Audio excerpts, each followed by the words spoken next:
رباه عبدك صادق في توبة فاغفر إلهي ماضي الأسرار. رباه يا رباه ذنبي قاتل وأنا المقصر واضح الأوزار. اعوذ باللہ من الشیطان الرجیم. بسم اللہ الرحمن الرحیم. الحمد للہ رب العالمین والعاقبۃ لأہل التقوی والیقین. ثم الصلاة والسلام علی اشرف الانبیاء والمرسلین وعلی اہل بیتہ الطیبین الطاہرین المعصومین المظلومین وَلَعْنَةُ اللَّهِ عَلَىٰ أَعْدَائِهِمْ أَجْمَعِينَ مِنْ يَوْمِنَا هَذَا إِلَىٰ لِقَاءِ يَوْمِ الدِّينِ. أما بعد فقد قال الله الحكيم في محكم كتابه الكريم. بسم الله الرحمن الرحيم. يا أيها الذين آمنوا لا تخونوا الله والرسول وَتَخُونُوا أَمَانَاتِكُمْ وَأَنْتُمْ تَعْلَمُونَ. عزیزان گرامی، آپ کی خدمت میں ایک مرتبہ پھر حاضر ہوئے ہیں قرآن مجید سے مختلف اخلاقی موضوعات کو لے کر. اب تک مختلف نشستوں پہ گفتگو ہو چکی ہے، مختلف موضوعات پہ مختلف نشستوں میں گفتگو ہو چکی ہے. قرآن مجید سے آج ایک اور موضوع کو انتخاب کیا ہے، اور اس موضوع میں انتہائی معاشرے کی اور انسانوں کی بالخصوص مؤمنین کی ایک اہم صفت کی طرف اشارہ کیا گیا ہے کہ جس صفت کو انسانوں کے اندر نہیں ہونا چاہیے.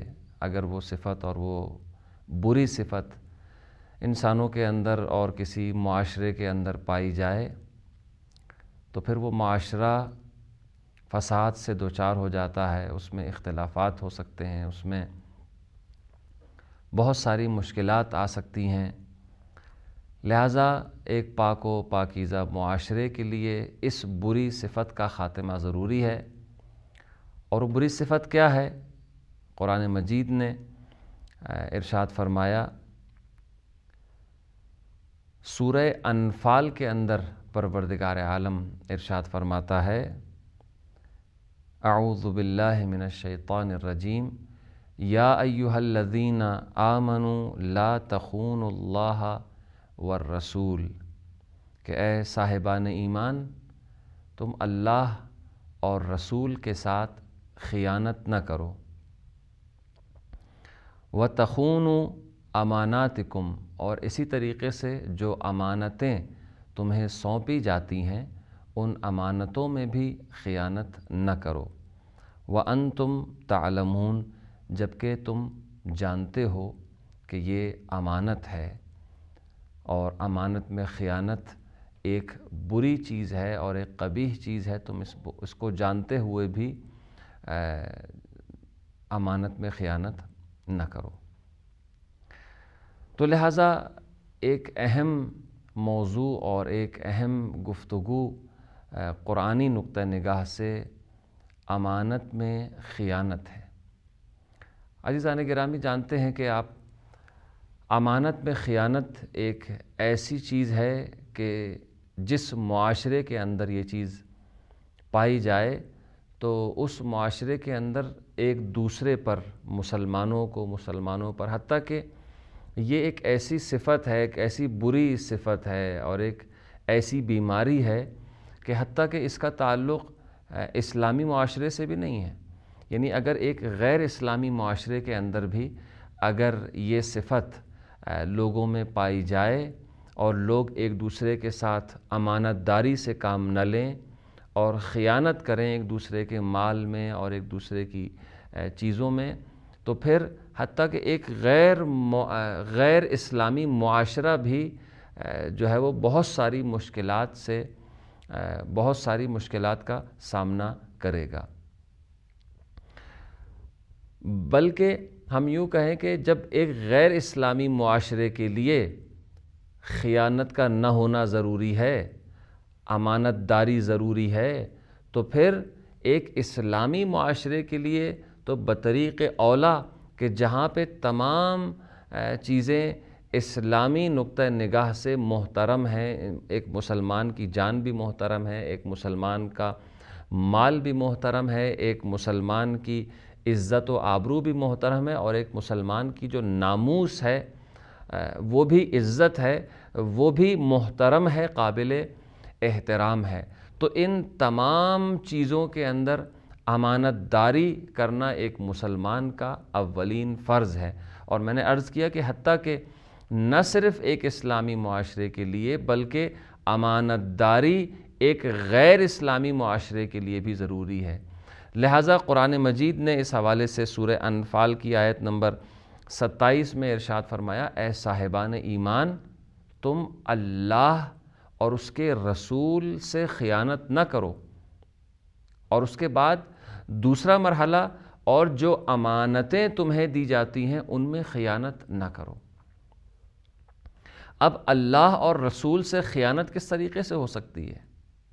اللہ اور رسول سے خیانت یوں ہو سکتی ہے کہ انسان ایمان لے کے آیا ہے پروردگار کے اوپر، ایمان لے کے آیا ہے ایک مسلمان رسول کے اوپر، ایمان لے کے آیا ہے اللہ کی کتاب کے اوپر، لیکن اپنی عملی زندگی میں خدا کے فرامین، خدا کے دیے ہوئے اوامر و نواہی، خدا کے جو احکامات ہیں اور سیرت رسول صلی اللہ علیہ وآلہ وسلم جو تمام مسلمانوں کے سامنے ایک بہترین سیرت ہے، اس سیرت پہ ہم عمل نہ کریں، خدا کے فرامین کی پیروی نہ کریں، یعنی ایک طرف سے ہم اس بات کا دعویٰ کریں اور ادعا کریں کہ ہم مسلمان ہیں، ہم مومن ہیں، ہم اللہ پہ ایمان لے کے آئے ہیں، اس کے رسول کو مانتے ہیں، اس کے رسول کے عاشق ہیں، ہم اہل بیت کے چاہنے والے ہیں، ہم محب اہل بیت ہیں، دوسری طرف ہم ان فرامین کی پیروی نہ کریں یا ان احکامات کی پیروی نہ کریں جو پروردگار عالم نے اپنے رسول کے ذریعے سے یا رسول نے اس امانت کو اہل بیت کے حوالے کیا، اور اہل بیت علیہم الصلاۃ والسلام کے ذریعے یہ امانت الہی یعنی دین اسلام، قوانین اسلام اور احکامات شریعت، احکام شریعت جو اللہ نے رسول اور رسول کے بعد اہل بیت کے ذریعے ہم تک پہنچائے، ہم ان میں ادعا تو کریں کہ ہم مسلمان ہیں، ہم مومن ہیں اور ہم جو ہے وہ نجات یافتہ ہیں، لیکن عملی زندگی میں ہم دیکھیں تو ہم اللہ کے احکامات کی پیروی نہ کریں، تو گویا یہ ایک بہت بڑی خیانت ہے اپنے عقیدے کے ساتھ، اپنے یقین کے ساتھ، اپنے باور کے ساتھ، اپنے عقائد کے ساتھ۔ یعنی جس چیز کا انسان یقین رکھتا ہے اور عقیدہ رکھتا ہے، اگر انسان اس پہ عمل نہ کرے تو گویا وہ اپنے عقیدے کے ساتھ خیانت کر رہا ہے۔ تو لہٰذا قرآن مجید اس طرف اشارہ فرما رہا ہے کہ یا ایھا الذین آمنوا، دیکھیے یہاں پہ خطاب پروردگار عالم نے عیسائیوں سے نہیں کیا، پروردگار نے یہودیوں سے خطاب نہیں کیا، پروردگار کسی اور قوم سے یا کسی اور ملت سے یا کسی اور دین رکھنے والوں سے پروردگار عالم خطاب نہیں کر رہا ہے، بلکہ یہاں پہ پروردگار عالم مسلمانوں سے مخاطب ہے۔ یا ایھا الذین آمنوا، اے صاحبان ایمان، جو ایمان لے کے آئے ہیں ان سے مخاطب ہے۔ ولا تخونوا اللہ والرسول، خدا اور رسول کے ساتھ خیانت نہ کرو۔ اس کے بعد دوسرے مرحلے میں پروردگار ارشاد فرماتا ہے وَتَخُونُوا أَمَانَاتِكُمْ وَأَنْتُمْ تَعْلَمُونَ، اور اپنی جو امانتیں ہیں تمہارے پاس ان میں بھی تم خیانت نہ کرو۔ اب یہاں پہ امانت میں خیانت دو طریقے سے ہو سکتی ہے۔ ایک تو وہ ہے جو ایک طریقہ تو وہی ہے خیانت کا کہ جو سب جانتے ہیں کہ اگر کوئی شخص کوئی مال میرے پاس لا کے رکھتا ہے کہ بطور امانت 1 دن کے لیے، 2 دن کے لیے، ہفتے کے لیے، مہینے کے لیے یہ مال یا یہ چیز بطور امانت میں تمہارے پاس رکھ رہا ہوں، میں 1 مہینے بعد یا چند دن بعد آ کے تم سے یہ امانت واپس لے لوں گا، تو میری ذمہ داری یہ ہے کہ میں اس امانت میں ذرہ برابر کسی طرح کی کوئی خیانت نہ کروں۔ جب وہ اپنے موقع پر، اپنے وقت پر مجھ سے لینے کے لیے آئے تو میں اس چیز کو بالکل صحیح و سالم اس کی خدمت میں پیش کر دوں کہ آپ نے مجھے یہ امانت سونپی تھی، دیکھ لو اس میں کوئی کمی کاستی، کوئی نقصان، کوئی عیب تو پیدا نہیں ہوا، کہیں ایسا تو نہیں ہوا کہ اس میں کوئی نقصان ہو گیا ہو، تو میں اس نقصان کو پورا کرنے کے لیے آمادہ ہوں۔ لہٰذا اسے کہتے ہیں امانت داری۔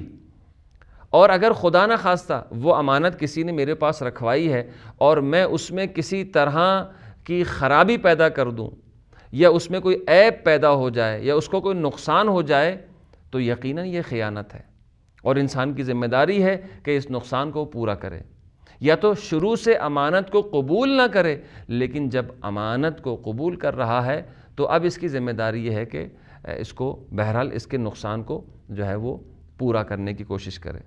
تو یہ ہے ایک طرح کی امانت، یا اس کے مقابل امانت میں خیانت، یہ ایک طرح کی جو ہے وہ خیانت ہے۔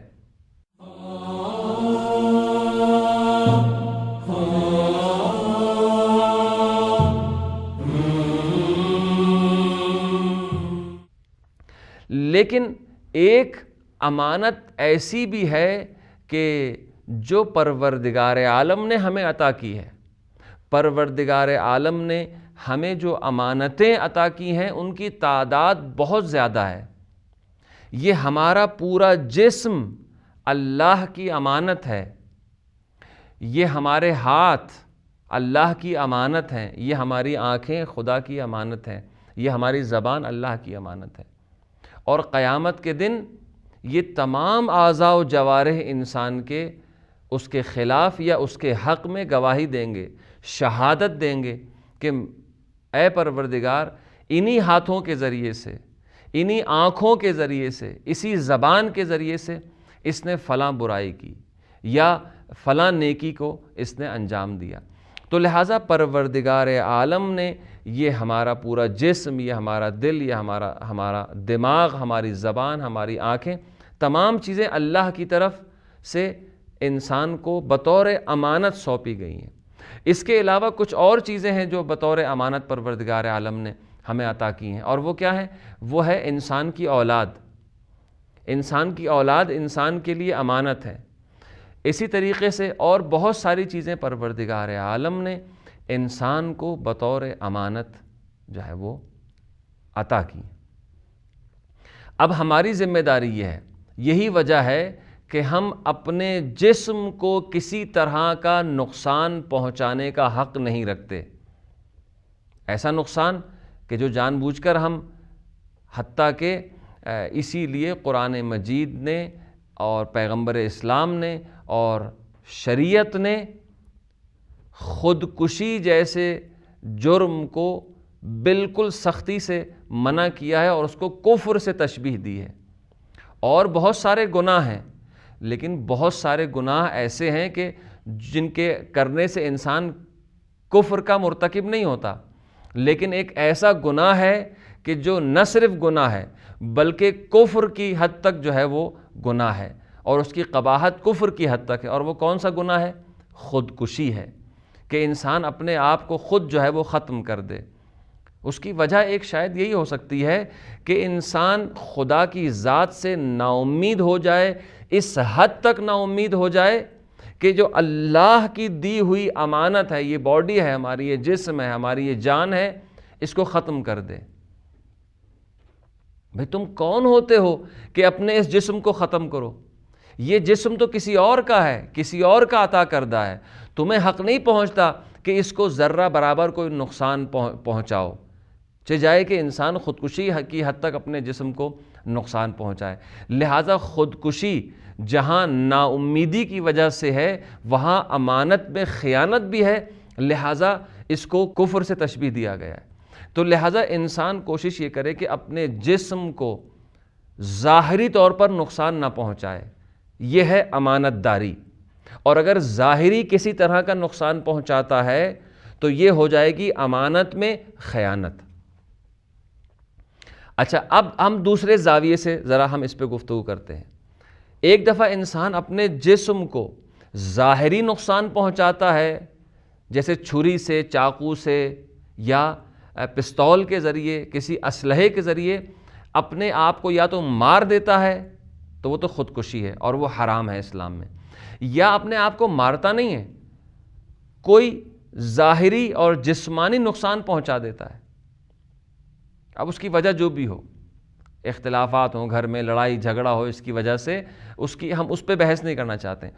انسان اپنے جسم کو نقصان پہنچائے کسی طرح کا، کسی چیز کے ذریعے سے بھی، یہ ہے امانت میں خیانت۔ لیکن انسان اسلحہ کے استعمال کیے بغیر، چاقو اور چھری اور اس طرح کی چیزوں کے استعمال کے بغیر بھی بعض اوقات اپنے انہی اعضاء کو خیانت میں استعمال کرتا ہے۔ مثال کے طور پر اپنے ہاتھ کے ذریعے، یہ ہاتھ جو اللہ کی امانت ہے، اس ہاتھ کے ذریعے کسی پر ظلم کرتا ہے۔ اللہ نے امانت دی تھی کہ ان ہاتھوں کے ذریعے کسی کی مدد کی جائے، کسی کی مساعدت کی جائے، کسی کے انسان کام آئے، یہ ہے امانت الہی کا حق ادا کرنا۔ لیکن انسان حق ادا نہیں کرتا بلکہ اس امانت میں خیانت کرتا ہے۔ اپنے ہاتھ کو کوئی نقصان نہیں پہنچا رہا، لیکن ہاتھ کا غلط استعمال یہ خود ایک سب سے بڑی خیانت ہے کہ کسی پر ظلم کرے، کسی پر ہاتھ اٹھائے۔ پروردگار عالم نے ہاتھوں کے علاوہ انسان کو پھر اور بہت سارے اعضاء و جوارح، انسان کا ایک ایک نفس، ایک ایک سانس اللہ کی امانت ہے۔ پروردگار نے انسان کو زبان عطا کی ہے، اس زبان کے ذریعے انسان بہت سارے اچھے کام کر سکتا ہے، کسی کی ہدایت کر سکتا ہے، کسی کی رہنمائی کر سکتا ہے، کسی کو راہ راست پہ لا سکتا ہے، لیکن انسان اس امانت میں خیانت سے کام لیتا ہے۔ اور وہ کس طریقے سے خیانت کرتا ہے؟ اس طریقے سے خیانت کرتا ہے کہ انسان اپنی اس زبان کا غلط استعمال کرتا ہے۔ خدا نخواستہ اپنی زبان کے ذریعے کسی کی غیبت کرے، اپنی زبان کے ذریعے کسی کو گالی دے، اپنی زبان کے ذریعے کسی کو ناراض کرے۔ اب اس میں ناراض کرنے والوں میں چاہے اس کے قریبی ہوں یا اس کے دوست احباب ہوں، اس کے ہمسائے ہوں یا کوئی بھی مسلمان ہو، اس کی دل آزاری کرے اس زبان کے ذریعے سے۔ اللہ کی امانت ہے یہ، اور اس کے ذریعے انسان بہت کچھ کر سکتا تھا، لیکن اس نے اللہ کی امانت میں خیانت کی اور اپنی زبان کو غلط طریقے سے استعمال کیا۔ یہ کان ہے، یہ آنکھیں ہیں، پروردگار نے کتنے اعضاء و جوارح ایسے انسان کو عطا کیے ہیں کہ جن سے اگر صحیح فائدہ اٹھائے، اسلامی احکام کے مطابق فائدہ اٹھائے، تو یقیناً انسان جہاں دنیاوی ترقی کر سکتا ہے، وہاں معنوی اور روحانی طور پر کمال کی منزلوں کو طے کرتا ہوا آگے بڑھ سکتا ہے، اگر ان اعضاء و جوارح کا صحیح استعمال کرے۔ اسی لیے پروردگار عالم نے قرآن مجید میں ارشاد فرمایا، أَلَمْ نَجْعَلْ لَهُ عَيْنَيْنِ وَلِسَانًا وَشَفَتَيْنِ وَهَدَيْنَاهُ النَّجْدَيْنِ، کیا ہم نے تمہیں دو آنکھیں عطا نہیں کی؟ کیا ہم نے تمہیں ایک زبان اور دو ہونٹ عطا نہیں کیے؟ کیا ہم نے تمہیں راہ راست اور غلط اور سیدھے راستے کی ہدایت نہیں کی تاکہ تم اپنی ان آنکھوں کے ذریعے، اپنی زبان کے ذریعے اور اپنے اس دل و دماغ کے ذریعے سے تم حقیقت کو درک کرو، اپنے دل کے ذریعے حقیقت کو سمجھو، آنکھوں سے دیکھو اور دل کے ذریعے سے سمجھو، اور جو صحیح راستہ ہے، جو راہ راست ہے، تم اسے انتخاب کرو، اور جو غلط راستہ ہے اس کو چھوڑ دو۔ تو پروردگار نے ان آنکھوں کو ہمیں عطا کیا ہے، یہ دل ہمیں عطا کیا ہے، یہ رہنمائی کے لیے ہمیں مغز اور دماغ جیسی نعمت عطا کی ہے، یہ اللہ کی امانتیں ہیں۔ انسان ان نعمتوں کے ذریعے، ان امانتوں کے ذریعے سے کمال کی جو منزلیں ہیں، ترقی کی جو منزلیں ہیں، انہیں طے کر سکتا ہے، بشرطے کہ ان امانتوں کے ساتھ وہ خیانت نہ کرے۔ اور اسی لیے ایک دوسری آیت کے اندر، سورہ غافر کی آیت نمبر 19 میں پروردگار عالم ارشاد فرما رہا ہے، اعوذ باللہ من الشیطان الرجیم یعلم خائنۃ الاعین وما تخفی الصدور، کہ پروردگار عالم وہ ہے کہ جو آنکھوں کے ذریعے انسان خیانت کرتا ہے. خائنۃ الاعین، دنیا کا کوئی شخص ممکن ہے اس خیانت کو نہ پہچان سکے، نہ دیکھ سکے، نہ سمجھ سکے، لیکن پروردگار کی ذات ہے. دیکھیے انسان ایک دفعہ اپنے عمل کے ذریعے خیانت کرتا ہے جو قابل دید ہے، قابل مشاہدہ ہے، جسے لوگ دیکھ سکتے ہیں، جسے لوگ سمجھ سکتے ہیں، لیکن ایک مرتبہ اس طریقے سے خاموشی سے خیانت کرتا ہے کہ ممکن ہے کسی کو پتہ نہ چلے. لیکن خدا کی ذات وہ ذات ہے کہ جو حتیٰ کہ انسان اپنی آنکھوں کے ذریعے سے جو خیانت کرتا ہے پروردگار اسے بھی جانتا ہے.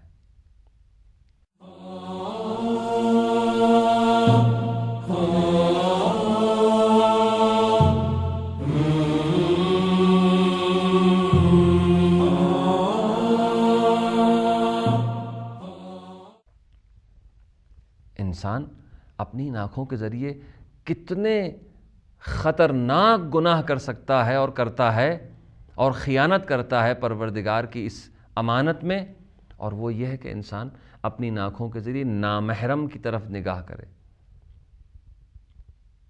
انسان اپنے کسی عزیز دوست کے گھر جاتا ہے، خدا نہ خواستہ اس سے یہ فعل سرزد ہو تو یہ کتنی بڑی خیانت ہے.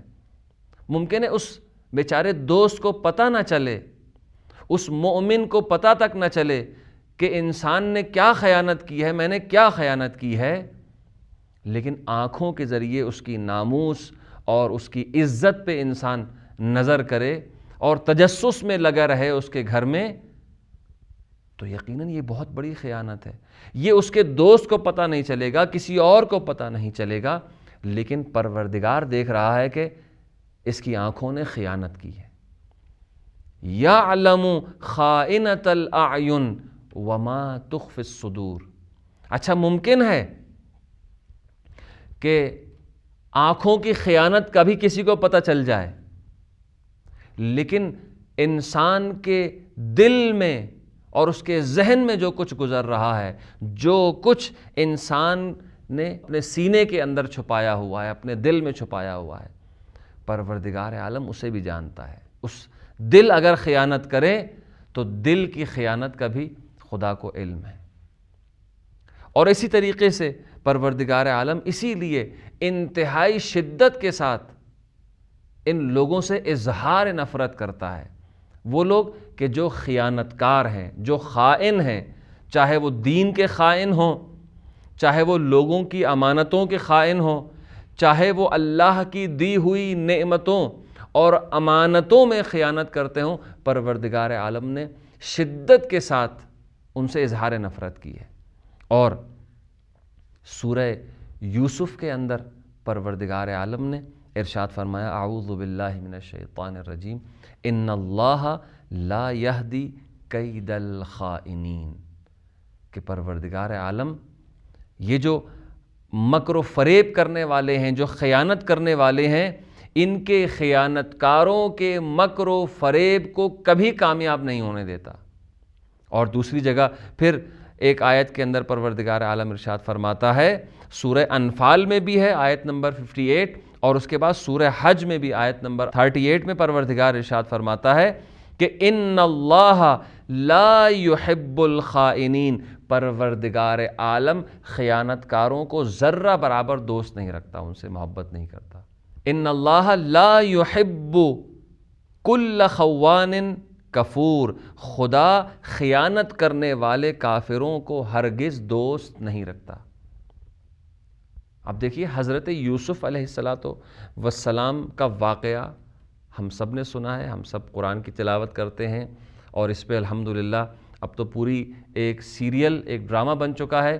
ایران نے حکومت اسلامی کے اندر حضرت یوسف علیہ السلام کی زندگی اور ان کی سیرت کے حوالے سے قصص قرآنی کے ذیل میں یہ پورا ڈرامہ اور پوری سیریل جو ہے وہ تیار ہو چکی ہے. بہت سے دنیا کے مومنین نے اس ڈرامے کو دیکھا حضرت یوسف علیہ السلام کی زندگی کے حوالے سے.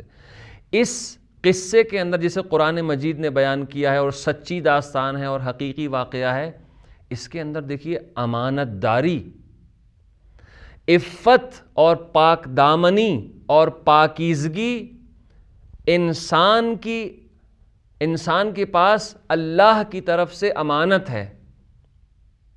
حضرت یوسف علیہ السلام نے اس امانت میں ایک لحظے کے لیے، حتیٰ کہ اس وقت کہ جب ہر طرح کی رکاوٹ حضرت یوسف کے سامنے سے دور ہو چکی تھی اور کسی طرح کی کوئی رکاوٹ نہیں تھی فعل حرام کو انجام دینے کے لیے، خیانت کرنے کے لیے، اور زلیخا کے ساتھ اس مرحلے تک پہنچ چکے تھے کہ جہاں پہ کسی طرح کی کوئی رکاوٹ باقی نہیں رہی تھی، لیکن پروردگار عالم کے سامنے حضرت یوسف علیہ السلام نے یہ جو عفت اور پاک دامنی اور عصمت جو پروردگار کی امانت ہوا کرتی ہے نبیوں کے پاس، حتیٰ کہ انسانوں کے پاس جو عفت اور پاک دامنی ہے، چونکہ ہر انسان کو پروردگار نے عفیف بنایا ہے، پاک دامن بنایا ہے، چاہے وہ مرد ہو یا عورت ہو، لیکن انسان اپنے عمل کے ذریعے، اس خیانت کے ذریعے اس پاک دامنی اور عفت پہ جو ہے وہ بٹا لگا دیتا ہے، دھبا لگا دیتا ہے۔ ہر انسان کو پروردگار عالم نے عفیف اور پاک دامن بنایا ہے، لیکن انسان اپنے عمل کے ذریعے سے اس عفت اور پاک دامنی پہ دھبا لگا دیتا ہے، بٹا لگا دیتا ہے۔ لیکن انبیاء کبھی بھی تصور نہیں کر سکتے۔ حضرت یوسف علیہ السلام کو موقع ملا، زلیخا نے گناہ کی دعوت دی، لیکن حضرت یوسف علیہ السلام نے اس امانت میں خیانت نہیں کی، بلکہ وہاں سے بھاگے، اور پورا واقعہ جو قرآن مجید نے نقل کیا ہے یہ ہے امانت داری، یہ ہے پاک دامنی، عفت اور پاکیزگی، شرم اور حیا اللہ کی ایک امانت ہے، انسان اس میں خیانت نہ کرے۔ انسان کو زندگی کے مختلف مواقع پر، مختلف مقامات پر زندگی کے اندر انسان کو گناہ کا موقع ملتا ہے، مختلف طرح کے گناہ۔ انسان جو مومن ہے، امانت دار ہے پروردگار کا، وہ اس گناہ کے موقع سے فائدہ نہیں اٹھاتا۔ اس لیے پروردگار فرماتا ہے ان اللہ لا یحب کل خوان کفور۔ اور پھر جو روایات آئی ہیں اس میں خیانت کو کفر اور نفاق کا سرچشمہ اور اساس اور بنیاد قرار دیا گیا، یعنی جو خائن ہے پھر اس کے اندر کفر کے لیے راہ ہموار ہو جاتی ہے، جو خائن انسان ہے اس کے اندر نفاق کا گویا بیج جو ہے وہ گویا بو دیا گیا ہے۔ اور حدیث میں ہے، امیر المؤمنین علی ابن ابی طالب علیہ السلام سے منقول حدیث ہے کہ امام فرماتے ہیں رأس الکفر الخیانہ، اور اس کے بعد رأس النفاق الخیانہ، یعنی خیانت اور کفر کی جو جڑ ہے، جو بنیاد ہے اور اساس ہے، وہ ہے خیانت۔ انسان امانت میں خیانت کرے۔ میں نے عرض کیا آپ کی خدمت میں، ایک دفعہ انسان، آپ مجھے کوئی امانت سونپتے ہیں، میں اس میں خیانت کرتا ہوں، یہ بھی گناہ ہے، فعل حرام ہے، محرمات میں سے ہے، گناہان کبیرہ میں سے ہے۔ لیکن اگر معنوی طور پر، روحانی طور پر اس سے بھی بڑا گناہ اگر دیکھا جائے تو میں نے ابھی جو آپ کی خدمت میں عرض کیا، اللہ کی نعمتیں جو ہمارے پاس اللہ کی امانت ہیں، انسان ان میں خیانت کرے، عفت اور پاک دامنی میں خیانت کرے، اپنی آنکھوں کے ذریعے سے انسان خیانت کرے، اپنی اس زبان کے ذریعے سے خیانت کرے، اپنے ان کانوں کے ذریعے، اپنے ان ہاتھوں کے ذریعے سے، اور اپنے دیگر اعمال کے ذریعے سے انسان خیانت کرے۔ اور ایک اور خیانت جو بہت ہی بری اور عظیم خیانت ہے برائی کے اعتبار سے، وہ یہ ہے کہ انسان، فرض کریں دو دوست آپس میں بہت زیادہ صمیمی ہیں اور بہت ایک دوسرے کے ساتھ محبت کرتے ہیں، کلوز ہیں، ایک دوسرے کے راز ایک دوسرے کو بیان کرتے ہیں۔ آپ مجھے اپنا راز بیان کرتے ہیں مجھ پر اعتماد کرتے ہوئے، مجھے اپنا دوست سمجھتے ہوئے، لیکن اگر میں اس راز کو کسی کے سامنے بیان کر دوں، آپ کا راز فاش کر دوں، تو یہ بھی ایک بہت بڑی خیانت ہے۔ اور اس حوالے سے حضرت ختمی مرتبت رسول اکرم صلی اللہ علیہ وآلہ وسلم فرماتے ہیں المجالس بالامانہ، یعنی ہم جو مجالس ہوا کرتی ہیں، ایک دوسرے کے ساتھ مل کے جب بیٹھتے ہیں اور اس میں ایک دوسرے کے راز، اپنے راز دوسروں کے سامنے بیان کرتے ہیں، کسی کو قابل اعتماد سمجھ کے،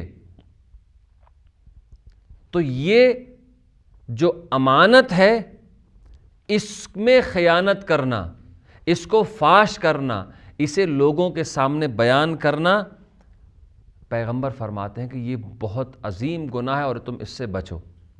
اور پیغمبر فرماتے ہیں کہ اس عظیم گناہ سے تم بچو کہ انسان کسی کے راز کو، جس نے آپ کو یا مجھے قابل اعتماد سمجھ کے اپنا راز مجھے بیان کیا ہے یا آپ کے سامنے بیان کیا ہے، میں اس راز کو دوسروں کے سامنے فاش کر دوں، اور وہ نہیں چاہتا کہ میں اس کا راز کسی کے سامنے بیان کروں، لیکن میں خیانت کرتا ہوں اور اس راز کو بیان کر دیتا ہوں۔